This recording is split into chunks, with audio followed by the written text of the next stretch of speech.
Les marchés avec CMC Markets, trading de CFD sur action, Forex et indices. Salut, c'est Trado, voilà la vidéo de mise à jour pour l'indice parisien et pour Nanobiotics qui m'a été demandé plus de 20 fois. Bon, alors, avant que j'oublie, ah oui j'allais le faire, donc voilà, n'oubliez pas que demain soir vous avez la possibilité de vous inscrire gratuitement pour la conférence en ligne gratuite, celle que je donne tous les mois. Et demain, c'est un thème qui me tient vraiment à cœur, c'est la bonne utilisation des stochastiques et du MACD. Donc il suffit d'appuyer ici, vous arrivez pour vous inscrire, là c'est gratos comme d'habitude, ça sera demain de 21h à 21h30. Ne loupez pas ce rendez-vous. Maintenant, on revient à notre histoire de CAC. Alors, pour reprendre un petit peu l'analyse de jeudi, puisque ça remonte un petit peu, j'avais expliqué que je privilégiais la possibilité de la formation d'un canal. Alors, il est représenté ici en rose. On voit qu'à la base, il y a plusieurs éléments qui m'incitaient à penser qu'il y avait un canal. C'est d'abord le rebond ici sur le super trend qui a parfaitement joué son rôle de support et d'objectif, c'était là. Et puis j'avais également parlé d'un non-croisement de moyenne mobile, c'est ici, c'est vrai, la moyenne mobile à 7 séances qui faisait semblant d'aller croiser sa moyenne mobile à 20 séances. Et pouf, au dernier moment, elle retourne vers le haut, ça s'appelle un non-croisement. Et du coup, j'envisageais qu'on fasse un canal. Alors, la séance d'aujourd'hui ne permet pas pour l'instant de savoir ce qu'il en est. Il y a bien une hausse, d'ailleurs avec un gap qui a été créé ici. Regardez, le gap, c'est-à-dire une absence de cotation. Il n'y a pas de cotation entre les plus hauts de la séance du 17 et les plus bas de la séance du 22. La vraie question à laquelle il faut répondre maintenant, c'est de quel gap s'agit-il? S'il s'agit d'un gap, j'ai fait un e-book là-dessus, s'il s'agit d'un gap de continuation, vous savez comment ça fonctionne, il faut prendre le chemin parcouru avant le gap et le reporter après le gap. Ça nous donnerait un objectif approximatif de 4550. Ce n'est pas folie que d'espérer un niveau comme celui-là. Maintenant, bon, ça nous permettrait d'aller chercher sans doute le haut de la fourchette d'Andrews, qui là aussi tiendrait la route. Maintenant, il est tout à fait possible aussi qu'il ne s'agisse pas d'un gap de continuation, mais plutôt un gap d'essoufflement.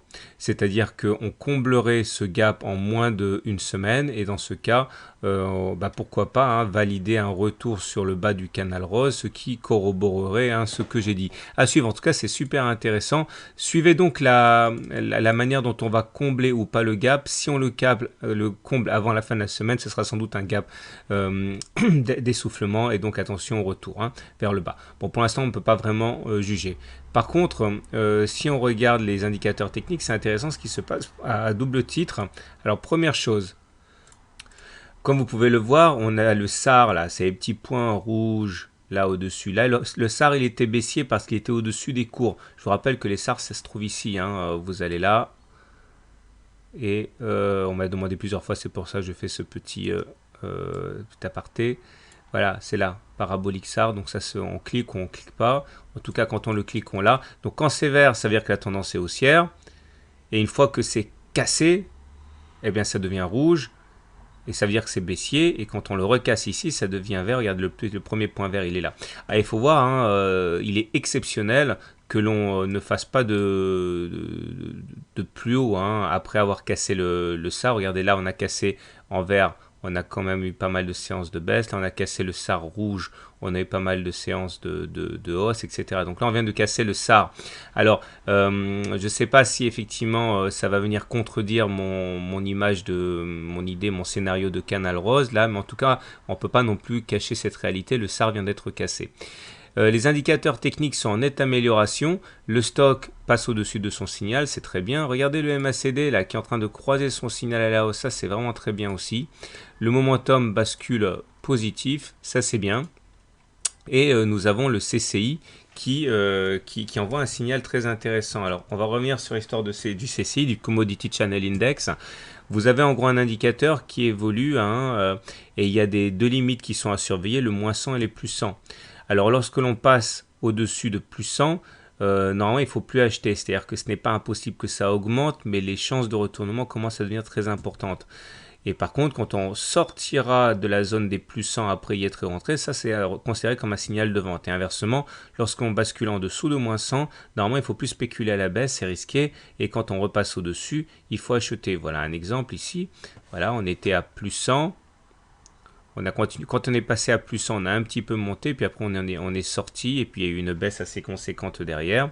Inversement, hein, enfin non, de la même manière, hein, ici on est passé au-dessus de 100, puis une fois qu'on est repassé en dessous des plus 100, ben, on a eu une baisse, mais ça fonctionne également dans l'autre sens, hein, etc. Alors là, une fois qu'on a eu passé la barre des moins 100, on a très peu baissé après, et par contre, quand on est repassé en zone neutre, on va dire, il y a une forte hausse. Si j'en parle, c'est parce que regardez, notre CCI vient de basculer en plus 100. Ça veut dire qu'au regard de cet indicateur, il devient maintenant imprudent d'acheter. Non pas qu'on ne puisse pas faire un plus haut, mais plutôt que statistiquement, on est proche du retournement. Donc il faudra très vite surveiller, hein, le cas où on repartirait en dessous de 100. Alors, pour mon scénario, j'y reviens, mon canal rose, ça va se jouer maintenant, hein. Et en juge de paix, on aura la manière dont on va réagir au contact de cette zone des 4497. Si on échoue à passer cette zone-là demain, faudra faire attention, mon scénario de canal rose risque de se matérialiser. Maintenant, il est tout à fait possible que je me plante aussi, et dans ce cas, vous avez compris comment fixer l'objectif, ça serait les 4460. Voilà, revenons maintenant à Nanobiotics, qui m'a été demandé, comme je l'ai dit, de très nombreuses fois. Je vous rappelle comment ça fonctionne, hein, parce qu'on continue à me demander comment plébisciter une action. Il suffit de faire 20 demandes. Alors, soit vous le faites sur Boursorama et vous me signalez qu'il y a eu 20 demandes, soit vous le faites sur mon adresse mail, mais voilà, à partir de 20 demandes, je le fais. Alors, on va commencer par l'hebdomadaire. Bon, pour l'hebdomadaire, vous voyez ce qui se passe. On est toujours au-dessus du super trend, là. Donc, on est toujours en tendance haussière au regard de cet indicateur. Et on est toujours au-dessus de la moyenne mobile à 20 semaines qui est haussière. Donc, on est également haussier au regard de cet indicateur. Maintenant, on ne peut pas tout avoir en analyse technique. Le SAR, lui, par contre, a été cassé la semaine dernière. Donc, ça, par contre, c'est une alerte. Donc, on va dire 2 indicateurs de tendance sur 3 qui sont pour une tendance haussière. Mais c'est le journalier qui m'intéresse surtout pour différentes raisons. Tout d'abord, regardez. Nous étions en train d'évoluer à l'intérieur d'un canal orange ici, assez clair. Ok. Et on dit que lorsque l'on casse un canal par le haut, ou par le bas d'ailleurs, c'est pareil, l'objectif se calcule de manière très simple. On prend la hauteur du canal et on va reporter ça au-dessus du point de cassure et tracer une oblique qui va nous donner une sorte d'objectif à atteindre. Ça peut être n'importe où ici, sans doute par là. Alors, il faudra faire attention néanmoins parce que même si c'est assez encourageant, eh bien, on aura forcément ici une zone de résistance assez forte constituée par le super trend, là, également la Bollinger supérieure, ici, et puis vous l'avez compris, hein, l'oblique d'objectif ici. Donc, il faudra faire attention aux alentours des 16,8, hein, ça nous laisse quand même pas mal de hausse, mais là, ça risque de secouer un petit peu aux alentours de la zone des 16,4, 16,8, hein, c'est une zone de résistance assez importante. Maintenant, il faut également savoir qu'il y a des éléments positifs, puisque la moyenne mobile à 20 séances, là, qui était baissière, qui s'est imposée sans partage depuis le 13 mars, hein, qui faisait refluer les cours à chaque attaque, eh bien, a lâché aujourd'hui. Donc ça, c'est une bonne chose.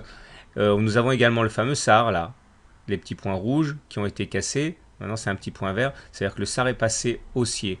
Et les indicateurs techniques, bon, c'est assez mitigé, mais c'est pas trop mal, hein. Le stochastique est au-dessus de son signal, ça c'est pas mal, comme je l'ai dit. Le MACD, bon, lui par contre, il est un peu lent, donc il est toujours sous son signal et négatif, ça c'est pas bon. Le momentum, bah, ça se joue maintenant, hein. C'est assez négatif parce qu'il est en dessous de 0, mais on est sur la bonne pente.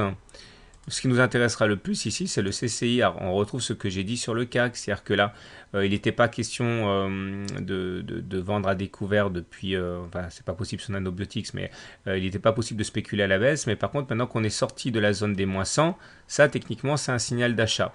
Voilà. Donc, comme d'habitude, beaucoup de choses techniques à dire. J'ai l'impression que c'est plutôt positif, moi, mais il faudra faire attention à cette zone-là, je m'en suis déjà expliqué, hein. Voilà, je vous souhaite une bonne soirée, de bons trades. N'oubliez pas de demander mon e-book 100% débutant qui est le seul qui soit accessible actuellement, hein, donc il est gratuit, les autres on ne peut pas encore les obtenir. Et n'oubliez pas également de vous inscrire au webinaire de demain, c'est gratuit. Allez, bonne soirée, bon trade et à demain.